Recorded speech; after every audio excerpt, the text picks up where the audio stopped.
Hello friends, once again welcome back to polytechnic club polytechnic कीजिए। Friends, आज की इस वीडियो में हम लोग पॉलीटेक्निक लेटरल एंट्री के एंट्रेंस एग्जाम प्रिपरेशन के लिए केमिस्ट्री के यूनिट 6 को वन शॉट में कंप्लीट करने वाले हैं। वन शॉट बोले तो कि यूनिट 6 को क्या करेंगे, हम लोग एक वीडियो में कवर करेंगे। डैट मीन्स आपके PYQ क्वेश्चन हो जाए या फिर आपके इसके यूनिट से जितने भी MCQ बनते हैं उन सभी MCQ को डिस्कस करेंगे। एंड एक्सपेक्टेड मतलब कि जिन टॉपिक से आपके एग्जाम में क्वेश्चन बनते हैं, प्रीवियस ईयर में कहाँ कहाँ से आपके क्वेश्चन बने थे, उन सभी को डिस्कस करेंगे। सबसे पहले क्या करेंगे, हम लोग शॉर्ट नोट्स, जैसे कि हम लोगों ने पिछले सभी चैप्टर को कंप्लीट किया, सेम उसी तरीके से सबसे पहले एक शॉर्ट नोट्स देखेंगे। उसमें मतलब क्या करेंगे, पूरे चैप्टर को हम लोग समरी करेंगे, देन उसके PYQ एंड MCQ पे जाएंगे। यूनिट 6 पहले करने का हमारा उद्देश्य है कि फ्रेंड्स, इससे आपके ज़्यादा क्वेश्चन एग्जाम में पूछे जाते हैं। ज़्यादा क्वेश्चन बेस्ड मीन इससे भी ज़्यादा क्वेश्चन आपके किससे, यूनिट 7 एंड 8 से पूछे जाते हैं, जो कि मैंने ऑलरेडी कराया हूँ और भी चैप्टर मैंने आपको ऑलरेडी कंप्लीट करा चुका हूँ। प्लीज़ आप लोग एक बार जाके प्लेलिस्ट को विजिट ज़रूर करें। तो शुरू करते हैं फिलहाल हम लोग यूनिट 6। यूनिट 6 हमारा क्या है, general principle and process of isolation of element. बोले तो धातुओं के निष्कर्षण के सामान्य सिद्धांत एवं प्रक्रम। इस बार मैंने क्या किया हूँ फ्रेंड्स, हिंदी और इंग्लिश दोनों में कवर किया हूँ, क्योंकि आप लोग का काफ़ी कमेंट आ रहा था कि वीडियो हिंदी में चाहिए। तो फ्रेंड्स, वीडियो में एक एक चीज़ अब आपको हिंदी में भी एक्सप्लेन मिलेगा और PDF में भी आपको लिखा मिलेगा। PDF आपको वीडियो के डिस्क्रिप्शन बॉक्स में मिल जाएगा, तो आप वहाँ से डाउनलोड करके देख सकते हैं। इंपॉर्टेंट टर्म्स, मतलब यहाँ पे जो इंपॉर्टेंट टर्म्स दिया हो ना फ्रेंड्स, यहाँ से आप चाहें तो 4 से 8 मार्क्स आप इजिली गेन कर सकते हैं। यहाँ से 2 क्वेश्चन आपके एग्जाम में बनते हैं, मिनिमम 1 बनते हैं और मैक्सिमम पेपर इजी रहा तो दोनों क्वेश्चन आपके यहीं से बनेंगे, बट एक क्वेश्चन यहाँ से आना फिक्स है। देखिए किस तरीके से क्वेश्चन रहते हैं। मेटलर्जी, मेटलर्जी बोले तो धातु कर्म। धातु कर्म क्या है भैया, तो कह रहा process of extracting metal from ore, मतलब अयस्कों से धातु निकालने की प्रक्रिया को ही क्या कहते हैं, धातु कर्म कहते हैं। अयस्क, अयस्क क्या है मैं अभी जस्ट आपको बताऊंगा। मान लीजिए यह आपका अयस्क है, इससे क्या करेंगे हम लोग, धातु निकाले। धातु निकाले मतलब एलिमेंट निकाले। हम लोग कोई भी मान लीजिए धातु निकाल रहे हैं फ्रेंड, तो क्या ये उसी रूप में थोड़ी ना होता है। जैसे मान लीजिए हम लोग लोहा निकाले, ठीक है, फेरस निकाले, तो ये क्या धरती खने धरती में से लोहा निकल जाता है, ऐसा नहीं होता है। उसके साथ अशुद्धि मिले रहते हैं, ये सब चीज़ रहते हैं, वो एकदम प्योर फॉर्म में धरती के नीचे नहीं रहता है भैया ना, आपको ये पता होगा। तो धातु कर्म है, तो मतलब अयस्कों से धातु निकालने की क्रिया को हम लोग क्या कहते हैं, धातु कर्म कहते हैं। Process of extracting metal from ore. फिलहाल अभी ये लाइन आप याद रखिए, ओर से अगर हम लोग मेटल निकाल रहे हैं हम लोग, तो वो हमारा क्या हो जाता है भैया, वही हमारा धातु कर्म हो जाता है, ठीक है। नेक्स्ट हम लोग तो और जान गए, और अयस्क होता क्या, अब आपका डाउट ये भी होगा ना, तो अयस्क क्या है, mineral from which metal economically extract. कहने का मतलब है वह खनिज, खनिज क्या है जो धरती के नीचे से खन के निकाले, वह खनिज जिससे धातु आर्थिक रूप से प्राप्त हो सकता है। आर्थिक रूप से मतलब खनिज बहुत तरह का होता है, जरूरी नहीं कि आपको एक मेटल निकालने के लिए एक ही खनिज हो, बहुत सारे खनिज रहते हैं जिससे हम लोग उस मेटल को निकाल सकते हैं। मान लीजिए 2 खनिज है, ठीक है, इन दोनों से हम लोग क्या कर सकते हैं, एल्यूमिनियम निकाल सकते हैं। तो क्या भैया आप दोनों से निकालिएगा, नहीं ना, आप दोनों से निकालने में सोचिएगा इससे निकालने में क्या फ़ायदा है, इससे निकालने में क्या फ़ायदा है। तो कह रहे इकोनॉमिकली, मतलब जहाँ कम पैसा लगा के आपका काम निकल जा रहा है एल्यूमिनियम, तो आप ज़्यादा पैसा लगाइएगा, नहीं लगाइएगा ना तो कम वाला के पास जाइएगा। वही कह रहा है कि वह खनिज जिससे धातु आर्थिक रूप में प्राप्त हो जाए, मतलब कम पैसा लगाने के बाद भी हमको धातु मिल जाए, उसे ही हम लोग क्या कहेंगे, अयस्क कहेंगे। आगे देखिए क्या कर रहा है, गैंग, मतलब गैंग क्या होता है, देखिए नाम से ही पता चल रहा है गैंग है ना। तो आगे पढ़िए, अनवांटेड इम्प्योरिटीज इन ओर। हम लोग तो जान गए ना ओर है, ठीक है। ओर से क्या बनाते हैं हम लोग, मेटल बनाते हैं। तो मेटल यानी इसमें क्या है, यानी इसमें कुछ ना कुछ अशुद्धि है ना। तो जो अशुद्धि है, जो अवांछनीय पदार्थ है, वही हमारा गैंग हो जाता है। गैंग, गैंग क्या है, तो अनवांटेड इम्प्योरिटीज। आपसे एग्जाम में पूछे unwanted impurity is known as, option देगा metallurgy, ore gangue, flux, slag, तो आपको टिक करना है गैंग। मतलब अयस्क में उपस्थित अवांछनीय अशुद्धियाँ, मतलब जो अशुद्धि है, जो बेकार पार्ट है, वही हमारा क्या हो जाता है, गैंग होता है। अब फ्लस्क क्या है, जरा ये देखिए, substance added to remove gangue. अब इसमें ये जो अवांछनीय पदार्थ अपने आप तो निकलेगा नहीं ना भैया, इसको कुछ ना कुछ आप डालिएगा, कुछ ना कुछ मिलाइएगा, ताकि यह बाहर निकल जाए और आपका मेटल आपका प्राप्त हो जाए। तो जो मिलाते हैं वही हमारा फ्लस्क हो जाता है। गैंग को हटाने के लिए मिलाए जाने वाले पदार्थ ही हमारा क्या होते हैं, अपद्रव्य बोले तो फ्लस्क होते हैं। स्लैग क्या है, स्लैग बोले तो धातुमल, धातुमल हमारा क्या है, product of flux plus gang, flux को और गैंग को मिला दीजिए, वही हमारा क्या हो गया, स्लैग। और इस स्लैग मतलब कहने का मतलब कोई भी चीज़ देखे होंगे ना आप, कोई पानी वाला चीज़ है, कुछ भी रहे, नीचे जो जम जाता है ना भैया, वही हमारा हो जाता है धातुमल, वही स्लैग हो गया, जो नीचे आपका बैठा मिल जाएगा वही स्लैग होता है। और ये क्या है, प्रोडक्ट ऑफ फ्लस्क और गैंग, यानी फ्लस्क और गैंग ही हमारा क्या होता है, स्लैग होता है। तो आप इन टर्म को पढ़िएगा, यहाँ से आपसे 1 से 2 क्वेश्चन एग्जाम बनते हैं, मिनिमम 1 क्वेश्चन बनते हैं। मैं नहीं बोल रहा हूँ कि 2 क्वेश्चन आ ही जाएंगे, बट 1 क्वेश्चन 110% आएंगे। तो प्लीज़ आप इन छोटे छोटे पॉइंट को नोट डाउन कीजिए, एग्जाम उतने भी हार्ड नहीं होते जितने आप उसे बना लेते हैं फ्रेंड्स। यहाँ से क्वेश्चन बनेंगे और इस चैप्टर से मैं दावा करता हूँ, इस वीडियो को देखने के बाद आपके एक भी क्वेश्चन एग्जाम में नहीं छूटेंगे। सेकेंड पॉइंट हमारा क्या है, स्टेप्स इन मेटलर्जी। इसमें भी 2 पॉइंट इंपॉर्टेंट है, मैं आपको बताता हूँ कौन सा। स्टेप्स इन मेटलर्जी मतलब आप भैया मेटल निकालिएगा, ठीक है, और से तो क्या ऑटोमेटिक निकल जाए, उसका कुछ ना कुछ स्टेप्स होगा, कुछ ना कुछ प्रोसेस होगा ना। तो कह रहे हैं ग्रेविटी सेपरेशन, ग्रेविटी सेपरेशन में हम क्या करते हैं, डेंसिटी बेस्ड मतलब किसका घनत्व कैसा है उसके हिसाब से उसके हम लोग मेटल को अलग करते हैं। मैं आपको एक साधारण एग्जांपल दे रहा हूँ गाँव का।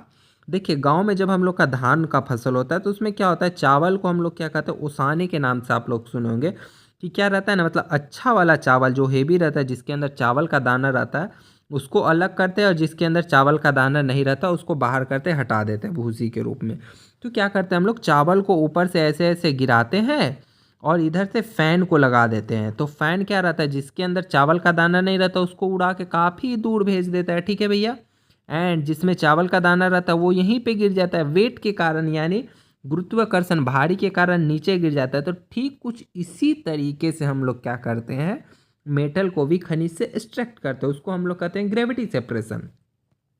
एंड सेकेंड हमारा आ जाता है मैग्नेटिक सेपरेशन। मैग्नेटिक सेपरेशन आप लोग यूज भी किए होंगे, ये किसके लिए उपयोग करते हैं आप लोग पहले यह जान लीजिए, फिर मैं आपको एग्जाम्पल दूंगा। तो ये किसके लिए उपयोग करते हैं, मैग्नेटिक ओर लाइक, मैग्नेटिक ओर लाइक यानी कि हम लोग बेसिकली इसको फेरस बोले तो लोहे के लिए उपयोग करते हैं। आपसे पूछेगा मैग्नेटिक सेपरेशन किसके लिए उपयोग करते हैं, तो आपको यूज करना है मैग्नेटिक ओर। यदि पूछता है ग्रेविटी सेपरेशन किसके लिए यूज करते हैं, तो बेस्ड ऑन डेंसिटी, जैसे मैं आपको एग्जांपल दिया भारी वाला और हल्का वाला कि चावल का दाना यहीं गिर जा रहा है और पंखा लगाए हुए तो ये दूर जाके गिर रहा है, फिर हम लोग इसको अलग करके अपना चावल खीर बना के मस्ती से खा रहे हैं। हम लोग गाँव में यूज करते हैं, आपको पता होगा।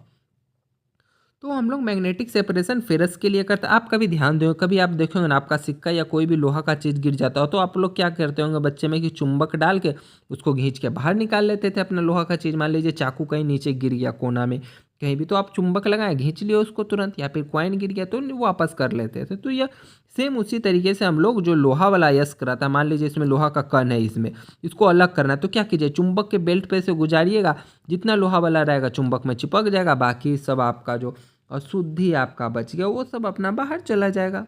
तो ये तरीका होता है friends. Most important third number है हमारा फोर्थ फ्लोटेशन। इससे आप लोग याद रखिए, इससे क्या करते हैं हम लोग, सल्फाइड अयस्क का सांद्रण करते हैं, मतलब इससे हम लोग सल्फाइड निकालने के लिए फोर्थ फ्लोटेशन उपयोग करते हैं। ये 2 बार पूछा जा चुका है तो याद रखिएगा। एंड लीचिंग क्या होता है, तो लीचिंग क्या है ना, इसमें केमिकल यूज करते हैं। मान लीजिए इसमें यह आपका खनिज है और इसमें मान लीजिए कुछ ऐसा पदार्थ मिला हुआ जो ऐसे पानी उनी से बाहर नहीं आ रहा, तो क्या कीजिए आप केमिकल उमिकल लगाइएगा, केमिकल मिला के इसको बाहर निकाल लीजिएगा। ये क्या हो जाएगा, मोल्टेन यानी पिघल के पानी के द्रव्य के रूप में बाहर आ जाएगा और ये आपका बच जाएगा, आपका एलिमेंट मेटल आपका बच गया। तो यही हमारा लीचिंग प्रोसेस होता है, बॉक्साइट के लिए उपयोग करते हैं। तो आप लोग याद रखिएगा, इसमें इंपॉर्टेंट आपको याद रखना fourth flotation and magnetic separation and gravity separation, ये आपको याद होना चाहिए फ्रेंड्स। अब हम लोग चलते हैं मोस्ट इंपॉर्टेंट, अगर आपको वो नहीं भी याद रखना तो ये तो यूँ याद करके ही जाना है भैया, ये एकदम हाईलाइट करके रख लीजिए। क्या है, रोस्टिंग एंड कैंसिलेशन। कहने का मतलब भंजन एंड अपचयन। तो भंजन में क्या होता है, रोस्टिंग मतलब heating in presence of oxygen. मतलब आप क्या कर रहे हैं भैया, आप को मेटल प्राप्त करना है तो ठीक है, क्या करेंगे, हीट करने से भी निकलता है, बहुत सारी चीज़ें हीट करने। तो जब देखिए हम बिना ऑक्सीजन O2 की अनुपस्थिति, सॉरी फ्रेंड सॉरी, भंजन में क्या होता है, प्रेजेंस ऑफ ऑक्सीजन यानी ऑक्सीजन की उपस्थिति में यदि हम लोग किसी एलिमेंट को गर्म कर रहे हैं तो वह क्रिया हमारा भंजन हो जाता है, बोले तो रोस्टिंग हो जाता है। एंड सेकेंड चीज calcination, heating in absence of air. यानी अब आपका O2 नहीं रहेगा। उस स्थिति में हम लोग गर्म करेंगे तो वो हमारा भंजन की क्रिया कहलाती है फ्रेंड्स। इसे आप याद रखना। अभी मैं बोलने में कंफ्यूज हो गया था, बट आपको एग्जाम में कंफ्यूज नहीं होना है, वरना आपका नेगेटिव मार्किंग हो जाएगा। भंजन की क्रिया में आपको ऑक्सीजन की ज़रूरी होती है। ये आपको जो इक्वेशन लिखा हुआ है इसको रटने की ज़रा सी भी ज़रूरत नहीं। एग्जाम में रिएक्शन एक भी नहीं पूछेगा, तो रिएक्शन के पीछे आप मत भागो फ्रेंड्स। आप याद रखो कि रोस्टिंग के लिए हमारे ऑक्सीजन की ज़रूरी है। याद रखने का तरीका मैं आपको बता रहा हूँ। रोस्टिंग लिखते हैं ना, ROASTING, रोस्टिंग होता है। तो रोस्टिंग में जब आप लिखते हैं तो ओ आता है ना, यानी ऑक्सीजन चाहिए।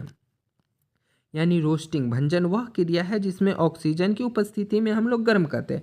एंड जब आप कैल्सिलेशन लिखिएगा तो देखिए CALCINATION, कैल्सिनेशन। सी के बाद इसमें क्या आ रहा है भैया, ए आ रहा है, यानी अब्सेंस ऑफ ऑक्सीजन। तो इस तरीके से आपको याद रखना, ये दोनों मोस्ट इंपॉर्टेंट है। एक क्वेश्चन वहाँ से आ सकता है और एक क्वेश्चन आपके एग्जाम में यहाँ से आ सकता है। पिछले ईयर नहीं, बट उसके पिछले ईयर यहाँ से क्वेश्चन आया था फ्रेंड्स। तो इसे याद रखना है। ये उतने इंपॉर्टेंट नहीं है, बट हम लोग पढ़ लेते एग्जाम के पॉइंट ऑफ व्यू से। रिडक्शन ऑफ ओर मतलब ओर्स कैसे निकालते हैं, मतलब अयस्कों का आप चयन किस तरीके से करते हैं। तो कार्बन के द्वारा भी करते हैं। देखिए यहाँ पे जैसे क्या Fe2O3 है हमारा, कार्बन के साथ आप चयन करें, हमारा फेरस मिल गया हमको भैया, अपना मेटल मिल गया, हम तो चले। फिर हमारा सेल्फ रिडक्शन होता है।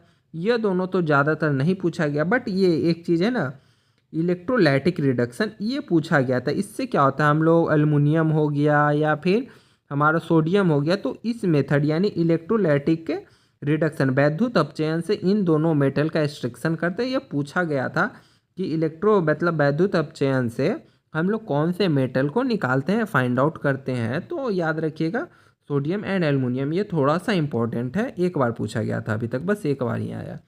नेक्स्ट है हमारा रिफाइनिंग ऑफ मेटल, यानी मेटल का शुद्धिकरण, धातु का परिशोधन। कह रहा है इलेक्ट्रो रिफाइनिंग। इलेक्ट्रो रिफाइनिंग से हम लोग क्या करते हैं, कॉपर हमारा मिलता है, क्या मिलता है, तो कैथोड पे मिलता है। मतलब देखिए इलेक्ट्रो रिफाइनिंग करते हैं यानी इलेक्ट्रोलाइट करते हैं, कैथोड हो जाता है, एक हमारा एनोड हो जाता है। ये हमारा सॉल्यूशन बन गया। तो कॉपर कहाँ आता है, हमारा कैथोड पे आता है। जस्ट ये हमारा वही बता रहा है, इंपॉर्टेंट नहीं है, बट आपने ध्यान दे के रखना है। इंपॉर्टेंट मैं अभी टिक आउट जस्ट कर रहा हूँ। ये जो जोन रिफाइनिंग है ये 2 बार पूछा गया। जोन रिफाइनिंग से हम लोग किसका किसका फाइंड आउट करते हैं, किसको निकालते हैं, तो सेमीकंडक्टर। सेमीकंडक्टर में हमारा कौन सा आ जाता है, तो आपको ये कमेंट बॉक्स में बताना है कि कौन सा सेमीकंडक्टर। मैंने आपको सेमीकंडक्टर बहुत अच्छे से फिजिक्स में पढ़ाया हूँ, तो आप लोग प्लीज़ कमेंट बॉक्स में बताइएगा कौन सा हमारा सेमीकंडक्टर है जिससे हम लोग जोन रिफाइनिंग से निकालते हैं। फिर हमारा आता है वेफर फेज। वेफर फेज में एक इंपॉर्टेंट है, ये आपका एक बार पूछा गया था, मोंड प्रोसेस। मोंड प्रोसेस से हम लोग क्या करते हैं, निकेल को निकालते हैं। तो आप लोग याद रखिएगा, मोंड प्रोसेस से हम लोग निकेल का सांद्रण करते हैं, निकेल को बाहर निकालते हैं। तो ये 1-2 चीज़ आपको याद रखना है, ज़्यादा बड़ी बात नहीं। यहाँ पे मैं आपके लिए कुछ एग्जाम्पल लेके आऊँ, एग्जाम में कभी कभी पूछे जाते हैं। जैसे अल्मुनियम, अल्मुनियम का बोले तो और बोले तो अयस्क कौन सा होता है, तो अल्मुनियम का और बॉक्साइट होता है, जिसका सूत्र Al2O3 एंड डॉट XH2 होता है। इसे आप लोग याद रखिएगा। एंड इस प्रोसेस को भी आप लोग याद रखना, एल्युमिनियम इंपॉर्टेंट है एंड आयरन इंपॉर्टेंट है, तो इसे आप लोग याद रखना फ्रेंड्स। इसलिए मैं यहाँ पे लिखा हूँ। आयरन को किससे निकालते हैं, तो आयरन को हम लोग हेमेटाइट से निकालते हैं। हेमेटाइट इसका अयस्क है। आयरन का निष्कर्षण किससे करते हैं, कौन से ओर से करते हैं, इस तरीके से आपसे एग्जाम में पूछे जाएंगे। तो हेमेटाइट, कभी कभी हेमेटाइट की जगह आपको लिखा रहेगा Fe2O3, तो आपको उसे टिक करके आना है। यहाँ देखिए कॉपर सल्फाइड है, तो हम लोग कॉपर का है तो कॉपर सल्फाइड से इससे हम लोग सांद्रण करते हैं, इससे निकालते हैं।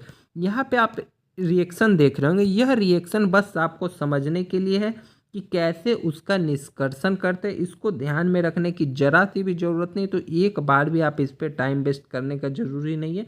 जो मैं बोल रहा हूँ प्लीज़ आप बस उतना कीजिए, एग्जाम में एक भी क्वेश्चन नहीं छूटने वाला। यहाँ जो आप देख रहे हैं रिफाइनिंग, ये सेम जो हम लोग डिस्कस किए थे, सेम वही चीज़ यहाँ पे है, बस एक बार शॉर्ट आपको याद दिलाने के लिए लिखा हूँ। डिस्टिलेशन भी प्रोसेस है जिससे हम लोग मेटल को अलग करते हैं। डिस्टिलेशन किसके लिए उपयोग करते हैं, तो मान लीजिए किसी भी मेटल का क्या रहेगा ना, बॉइलिंग पॉइंट कम रहता है, ठीक है, मतलब द्रव्यनांक उसका कम रहता है ना, तो उसको निकालने के लिए डिस्टिलेशन प्रोसेस का हम लोग उपयोग करते हैं। एंड लिक्विडाइजेशन किसके के लिए करते हैं, तो लो मेल्टिंग पॉइंट के लिए। इससे कभी क्वेश्चन नहीं पूछा गया, बट मैं इंक्लूड किया हूँ, मे बी आपके एग्जाम में क्वेश्चन बन सकता है। क्वेश्चन आपके एग्जाम में बना था ये जोन रिफाइनिंग वाला एक और एक मोन्ड प्रोसेस, ये दोनों से एक बार क्वेश्चन बना हुआ। तो देखिए मैंने आपको बोला था ना कमेंट करने के लिए, यदि आप अभी तक आप लोग कमेंट नहीं किए तो जान जाइए, जो हम लोग का शुद्ध रहता है प्योर वाला सेमीकंडक्टर, तो यही हमारा हो गया एसआई और जी जो है, यही दोनों मेटल हम लोग निकालते हैं किससे, जोन रिफाइनिंग से। मोस्ट इंपॉर्टेंट ये क्वेश्चन है, 2 बार पूछा गया है, एक बार जोन रिफाइनिंग और ये मोन्ड प्रोसेस से हम लोग निकेल को निकालते हैं। तो इसे आप लोग याद रखिएगा, ये दोनों यहाँ पे की पॉइंट बन जाते हैं आपके। एंड की प्रोसेस में मैंने आपको बताया रोस्टिंग क्या है, RO आ रहा है यानी ऑक्सीजन चाहिए, CAA आ रहा है यानी ऑक्सीजन नहीं चाहिए। तो इन चीज़ों को आपने याद रखना। सेम वही चीज़ मैंने आपको हिंदी में लिखा हूँ क्या, कि आश्वासन क्या है। तो ये सभी चीज़ों को आप एक बार पढ़ें। एंड अब हम लोग क्या करते हैं ना, इसके MCQ क्वेश्चन पे चलते हैं। अभी तक हम लोगों ने जितने भी इससे पॉइंट बनते हैं सभी को हम लोगों ने कंप्लीट किया, ठीक है। अब इसके हम लोग PYQ क्वेश्चन करेंगे एंड इंपॉर्टेंट जितने भी क्वेश्चन हमारे एग्जाम में बनते हैं उन सभी को हम लोग क्लियर करेंगे। तो फ्रेंड्स आप बने रहिए, इस वीडियो को हम लोग एंड करते हैं। जल्दी हम नेक्स्ट वीडियो अभी मैं आऊँगा लाइव, उसमें हम लोग क्या करेंगे, प्रीवियस ईयर क्वेश्चन को करेंगे, देन इससे जितने इंपॉर्टेंट MCQ करते हैं उसको कंप्लीट करेंगे। तो फ्रेंड्स फिलहाल हमारे साथ बने रहने के लिए आपका बहुत बहुत धन्यवाद। मिलते हैं जल्दी हम लोग अगली वीडियो में।